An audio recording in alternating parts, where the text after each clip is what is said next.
Erl-Bräu, Erlkönig, Festbier.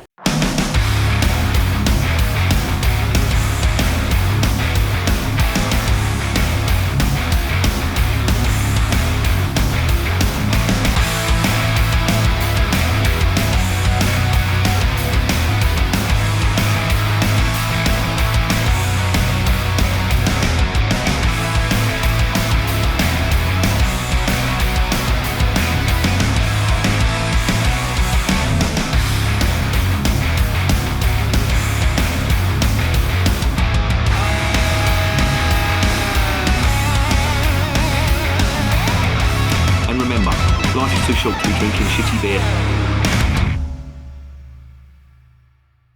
Welcome to another edition of Bands, Bikes and Booze Reviews. Today we've got a beer without a fucking label. I don't know why that is, but this has turned up without a label, but I'm assured that it is the Erl-Bräu Erlkönig Festbier. Now, it's part of this thing I've been working my way through, reviewing all this lot. This is the Lidl Festbier pack, and this is what that one should look like. I don't know whether you can see that, whether autofocus is going to do its job or not, but that's what it should look like. Alright, so on the assumption that that is what's in the bottle and it's not some Bavarian geezer's piss, I fucking hope not, that's what's in the bottle. Erl-Bräu, interesting brewery from Bavaria, and they are from the, I think it's pronounced Gieselhering or something like that, which is in Bavaria. Now, this beer, like the beer yesterday, is brewed for the Gebäuden's Volksfest, which is a big festival that's held in the Gebäuden's region of Bavaria.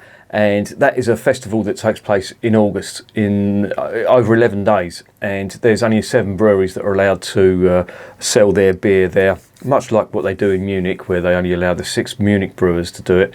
In this festival, they only allow brewers from the region of the Gebäuden area of Bavaria, and this is one of them. And the Falter Brewery is the other one. I reviewed their beer the other day. No, I didn't. It wasn't the Falter. It was this one. Fucking Alzheimer's is kicking in with me. Which one was it? It was the Erlbräu. I do beg your pudding. It was Erlbräu, their fest beer, which was okay. I didn't mind it. It was a bit like a Helles, to be honest, and it was slightly lacking in flavour, but very, very drinkable, very full-bodied. I quite liked it. This Erl-Bräu, this was voted best fest beer in Bavaria of 2016, so it must be half decent. And it's got quite a good pedigree. Now, this brewery have got quite a good pedigree. They've been going since 1871. They were founded by a fellow called Ulrich Erl, and they've been going from strength to strength since then as a family brewer. They're quite a big concern in that region now. And they use some interesting brewing techniques, i.e. they use open fermentation vats, which not every brewer uses. Certainly none of the Munich brewers use it. Would you believe Sam Smiths use it? And it's a big thing. The Sam Smiths, they use big Yorkstone open fermentation vats, and I think Schneiderweiss use open fermentation vats as well. And it's basically where the beer ferments, and you see all the stuff on the top, the foam on the top, from where the yeast are doing their thing. Sometimes that is collected, that foam, and it's used in krausening. If you saw my recent video on the Krausen beer, I got that just to explain what krausening meant. If you're interested in that, watch that video, you'll understand what krausening means. But it's basically the foam off the top is scooped up and used as an ingredient in the beer. Makes for a very clean taste and a fuller flavour as well, because the yeast get extra stuff to munch on as well. So there you go, that's what that is. This stuff is from an old family recipe, apparently. And yeah, as I say, from what I've been reading, it is quite good stuff. By the way, just, I mentioned the Gebäuden's Volksfest. If you want to know the in-depths and about that, watch the video about the Erlbräu beer. There's a bit more of an in-depth discussion on what that is in that video. So yeah, worth watching, quite interesting. But there you go. Not really much else to say. I can't give you a description of the label, but I'll post a thumbnail up which will have the bottle as it should be. Normally these are in flip top bottles, but this is a normal cap that it's got on it. And this room is really warm. It's really warm today. It's been up in the 80s. That's Fahrenheit, that is, not Celsius. We're still imperial here in this household. This is getting quite warm. I can see it sort of frosting up already, so I'm not going to gas too much about it. I'm just going to get this into the glass. So let's get on to the next section, eh?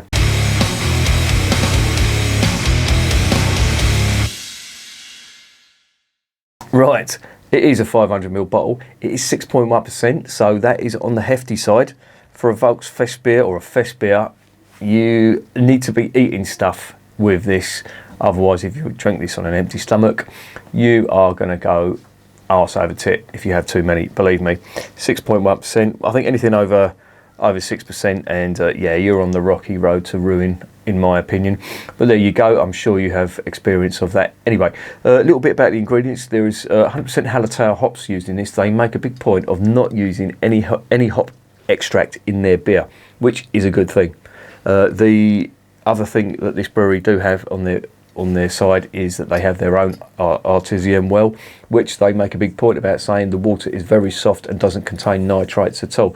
Now that's a big thing with brewers, where they get, especially when you're brewing Helleses and bottom fermented beers, and I do believe it's why this country can't brew decent lager. I've been saying this for a long time, and I do see a lot of beer reviewers coming round to that notion as well, but I've been saying it for a long time. So I mean, if they're going to be saying that as well, I think that's brilliant, because it does need to get out there that we demand better lager. But there you go, converting drinkers 1 unit at a time. Anyway, what else was I going to say? Yes, the malt on this is quite interesting. It comes from Franconia, and it's from Bamberg, specifically from a fella called Albert Müller, and they use his malt house, which uses malt from, or wheat from, local Bavarian farmers. And believe me, when I was driving through Franconia when I was over there, there is some amazing farmland, and I did actually see some wheat being harvested. So yeah, quite interesting, and it's huge. There's massive farms, so they obviously take it seriously, and they're not closing their farms down like they are in the Netherlands. I don't know what is going on there, but the government seem to want to control all the food that's going out there. Are they going to start making us eat bugs over my dead effing body?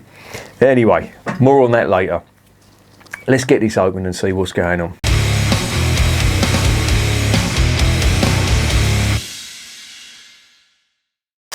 Right, I'll give you a quick look at the cap. Erlkönig.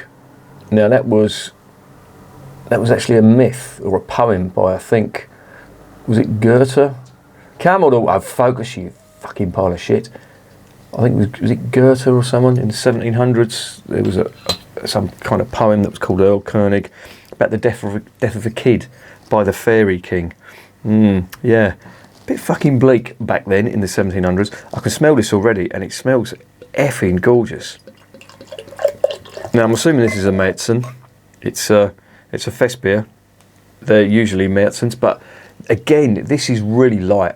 I've only had one really dark, well, not really dark, but darker amber coloured Märzen in that box, and all the rest have been quite light, and this is no exception. That is really light. That's almost like a Helles, so if you can see that.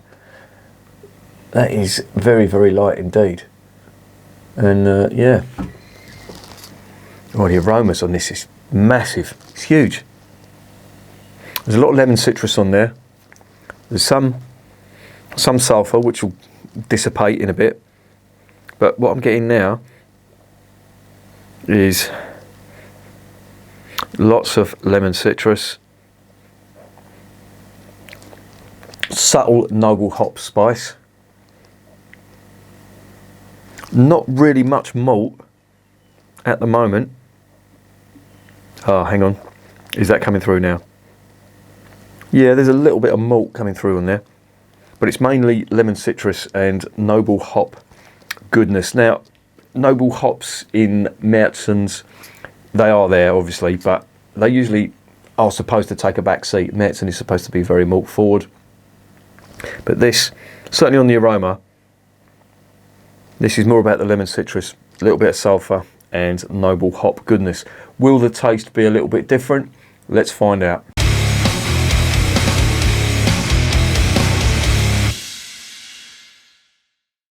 Zum Wohl, as I say in Germany.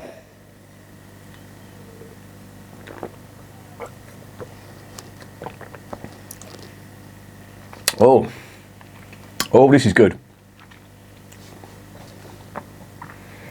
Oh, very nice. Again, very, very full-bodied. Oh, hang on, late malt finish on there. Oh, this is really good. This is a good one.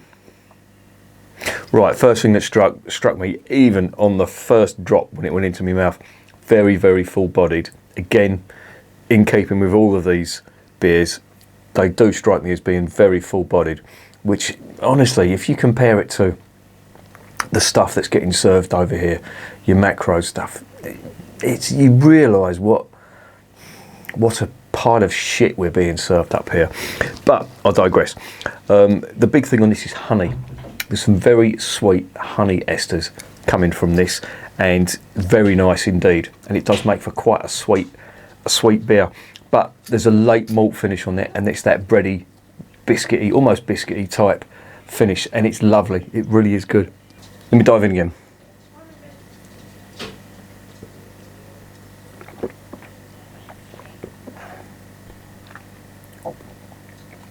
Wow, it is really, really full body, really big, and really full of flavour as well. And that's Percy. He smelt the beer. Come on in, dickhead. In you come.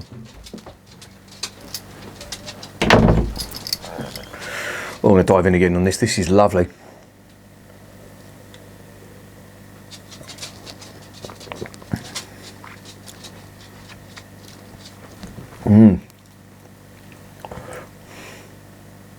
Really nice.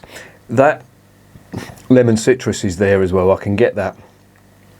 It's nice, but it's overshadowed by the honey from the yeast on there. That's really nice. That really does give it a good balance, in my opinion, between the lemon citrus and the noble hop spiciness that's on there. There is some noble hop spiciness, but it is subtle. You do have to sort of delve a little bit deep. But the big thing on this, for me, is how full-bodied this is. I would love to compare this with the Falter Pickelsteiner, which for me was the best at the moment. Obviously, you've got the Schneider Weiss and the Hofbrau Oktoberfest beer, which I'm not going to review because I've done them. I think I've done them twice on the channel already. But for me, at the moment, the Pickelsteiner was the best. But this is a close run thing with this one. So smooth as well, really drinkable, and you would not for 1 minute think that was 6.1%. There is absolutely no trace of ethanol on that whatsoever. It really is a smooth beer. Now, the carbonation on that, again, in keeping with all the others, the bubbles are very, very fine.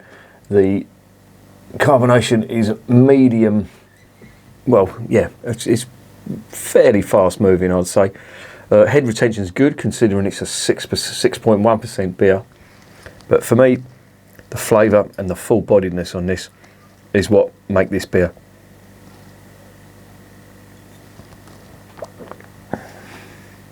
Oh, this is just going down so easily.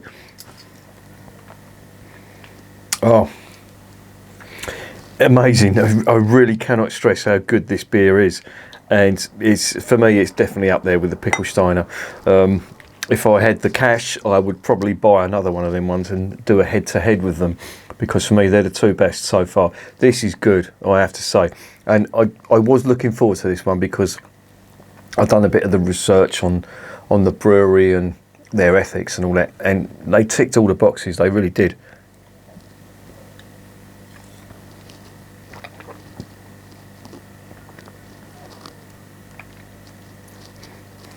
It's really nice. You got a full body. Oh, and there's that late malt finish again. That liquid bread, as Bavaria is known for in its beers. Yeah, you're getting quite a big malt profile on that. Very slightly roasted malt on there, so it does give it a little bit of a, that sort of cracker, brown bread, toasted bread type finish on it. Very, very nice, smooth mouthfeel. Very full-bodied as well. Quite a bit of lemon citrus on there. Fair amount of honey from the yeast that's in there. And to top it all off, you're getting some of the lovely noble hop spiciness and grassy notes that you normally associate with them. And I have to say, at 6.1%, that is very dangerous because that goes down so easily.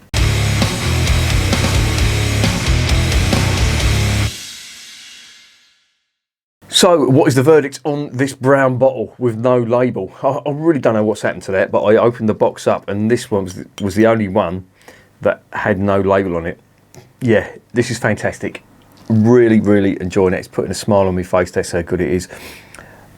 From memory, it's as good as the Pickelsteiner. As a sort of a test, I really would like to go head to head with the pair of them. It's good, I have to say. And if I've given the Pickelsteiner a 9.5 out of 10, I do believe I have to give this a 9.5 out of 10 as well. I was actually last night, I looked on a couple of beer reviewers channels. There's quite a lot of people who are reviewing this beer now, and I just thought, I don't normally look at other beer reviewers channels unless they're car crash channels like what's his name, the beer hooligan. I don't know what the fuck's happened to him. Probably disappeared up his own arse. I don't like slagging off other beer reviewers, but that fucking twat was a twat. He spotted Arsenal as well. Fucking hell, what is wrong with some people? Anyway, what was I saying? Yeah, I was looking at a couple of channels last night of people who was reviewing this. The little Welsh fella was doing it's one of the beers from there, and he's also eating the food as well. I was going to buy some of the food, but I didn't. I didn't want to immerse myself in fucking Lidl Oktoberfest food, because that really is like the microwave meals of the food that they eat in Bavaria. Having been over there just a week ago, I didn't tell you the funny story. When I was over there, I was staying in my mate's house, and he lives right in northern Franconia in a place called Herf, and me and my mate was crashing in his house, and I left it was really hot over there, fucking baking it was, and I left the window open, and I am a very, very light sleeper, and I normally have to wear earplugs. That's how light, the slightest noise and I'm awake. And I had my earplugs in, and I was woken up by this fucking noise, and it turned out a bat had got into the room, and it was just flying round and round in circles. And after thinking about it afterwards, they obviously use radar. I mean, people say you're blind as a bat. Bats aren't really blind, but they listen with their ears, and they use a type of radar, and it bounces off the walls, and they get their direction from that. And it was just going round and round in circles. And we had to get it out to the kitchen, and we just shut it out there and left it. And it had disappeared the next day, and the next night it was back again. So yeah, a close encounter with a bat. My mate was swearing blind. He was drunk, by the way, but he swore blind that the bat was wearing lederhosen, but I couldn't get a photo of it to confirm or deny it. So it's only a rumour that the bats wear lederhosen in Bavaria. But yeah, when you see the food that they eat over there, you really don't want to be buying the shit out of pre-packed, freeze-dried shit out of Lidl's to try and get how would you say, a flavour of Bavaria during Oktoberfest. But that's just my take on it. But this stuff is good. I was going to mention what I was talking about. I watched a couple of beer reviews from, is it the Crummy Beard? Yeah, I think it's called the Crummy Beard. Check him out. He seems like an half-decent, knowledgeable fella. And he was reviewing this Oktoberfest pack, and he made a very astute point about that. And I can't claim this to be mine, so I'm not going to try and steal it. He gets full credit for this. But he actually done the research, which is what I like about his channel. He seems to do a bit of research. And he looked up the price. And to get all these online is going to be a bit of a mission.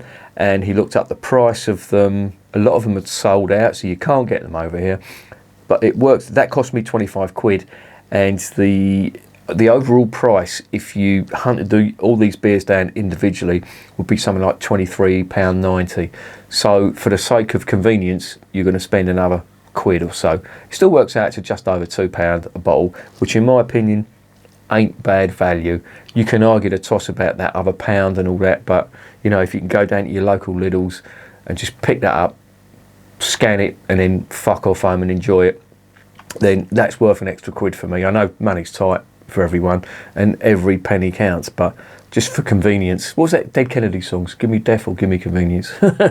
Very fucking clever lyrics there. Anyway, yeah, but he's a good beer reviewer. He also does bourbon, whiskey. That is not my thing at all. I just do not like whiskey. It just doesn't agree with me. I'm not a fan. If there's going to be one spirit or schnapps that I'm going to be drinking, it's going to be called Bloodverse. Check that out. That's quite nice. It's very much like Jägermeister. It's a digestive, but it's not as harsh. I found as Jägermeister. Very nice indeed. As for this, I'm digressing too much. Let's get back to this beer. I would give that a 9.5 out of 10. I genuinely do believe it's as good as the Pickelsteiner, the Falter Pickelsteiner. I'd love to do a head-to-head with that. I may even buy another one. Somebody asked me tonight, just before I started this review, and I do look at all your comments, mark my words, I do. He asked me, would I be, after I've done this, would I be reviewing the Aldi Oktoberfest stuff? And that's a good point. I may go down there tomorrow. I can guarantee, stand on me, right, I will not be reviewing the shit that Brewdog are passing off as Oktoberfest beer. They can go and have a 2-hour shit in McDonald's for all I care. I'm not reviewing that. Fuck you, Brewdog. I do follow them on Twitter, or X as it's called now. Again, Car Crash Brewery. I cannot stand Brewdog now. I don't like their ethics. I don't like the people that run it. The fact they call themselves punks. Fuck off. You don't know the first thing about punk rock, so don't fucking try and pass yourself off as punks. They're doing apparently an Oktoberfest pack. Yeah, what the fuck do they know? I've seen some of the shit that they brewed, and yeah, quite frankly, it's a fucking abomination. In the main, they have done the odd good beer. I will say that. They're not totally lost. They're like a stopped clock, right twice a day, if you know what I mean. But yeah, I won't be reviewing that. But apparently they've got some of the Spartan beer, but they've got a couple of others Oktoberfest beers which I may try and dig out and review. If there's any interest, let me know and I'll do it. But I may dig up some of that Spartan and review that again, because I had it earlier this month. That's another fucking bone to pick I got with Lidl. I tried it. Oh Christ! My mate come round to help me with a wardrobe, and I'll give him a bottle of Spartan. And I remember buying it in Aldi, and it was £1.75. It's fucking £2 now. That's gone up 25p. Aldi, you're taking the fucking piss. You're supposed to be the working class fucking supermarket, and you've fucking gone all conservative on us, you little bastards. I'll probably buy it anyway, but fuck it. So yeah, let's fucking rein this in. That is a 9.5 out of 10. That I'm going to fucking enjoy. I may do a head-to-head. I don't know. It depends on how the funds are. But that's a very worthy beer. And remember, beer is working class champagne.